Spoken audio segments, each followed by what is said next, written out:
മലപ്പുറം കരുവാരക്കുണ്ടിൽ ബൈക്കിൽ യാത്ര ചെയ്യുന്ന യുവാക്കൾക്ക് നേരെ പാഞ്ഞെടുത്ത് കാട്ടാന 4 യുവാക്കൾ തലനാരിഴയ്ക്കാണ് രക്ഷപ്പെട്ടത്. ആദ്യം ദൃശ്യങ്ങൾ കണ്ടുവരാം.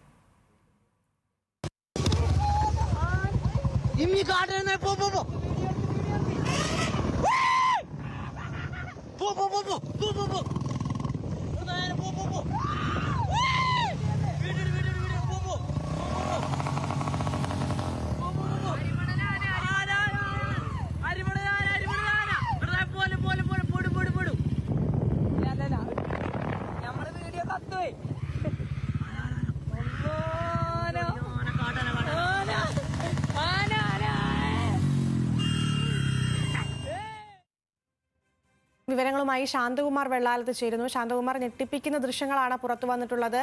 ആനയെ കണ്ടാൽ പോകേണ്ട സമയത്ത് വീണ്ടും ആനയുടെ പിറകെ പോകുന്ന യുവാക്കളെയാണ് കാണുന്നത്. എന്തൊക്കെയാണ് വിശദാംശങ്ങൾ? വിജയമംഗല തന്നെയാണ്. കരുവാരക്കുണ്ട് അരിമണലിലാണ്. മലയോര ഹൈവേ ആണ്. മലയോര ഹൈവേയിൽ ഇന്ന് വൈകിട്ട് 5 മണിക്കാണ് ഈ കാട്ടാനയെ കാണുന്നത്. ഈ യുവാക്കൾ 2 ബൈക്കുകളിലായി അവർ മറ്റ് ദൃശ്യങ്ങളൊക്കെ എടുത്തുകൊണ്ട് പോവുകയായിരുന്നു. അതിനിടയിലാണ് ഈ ആന വരുന്നത്. ഉടനെ ആനയുടെ ദൃശ്യങ്ങൾ ഒപ്പം എടുക്കുന്നു. വീണ്ടും അവർ ആ ചെറുപ്പക്കാർ വീണ്ടും ആനയ്ക്ക് പുറകെ പോയി അതിന്റെ ദൃശ്യങ്ങൾ കൂടുതൽ എടുക്കാൻ ശ്രമിക്കുന്നുണ്ട്. അപകടകരമായ കാര്യങ്ങൾ തന്നെയാണ്. പക്ഷേ ആന കാട്ടിലേക്ക് മാറിപ്പോകുന്നത് കൊണ്ട് കൂടുതൽ അപകടം ഉണ്ടായില്ല എന്നുള്ളത് മാത്രമാണ്. എന്തായാലും ഈ കരുവാരക്കുണ്ട് മേഖല, മലയോര മേഖല വ്യാപകമായി കുറെ നാളായി ഇത്തരം ആനകളുടെ സാന്നിധ്യമുണ്ട് എന്നുള്ളത് ഈ പരിസരവാസികളെ ഏറെ ബുദ്ധിമുട്ടുണ്ടാക്കുന്ന ഒന്ന് തന്നെയാണ്. എന്തായാലും അത് ഇപ്പോഴും തുടരുകയാണ്.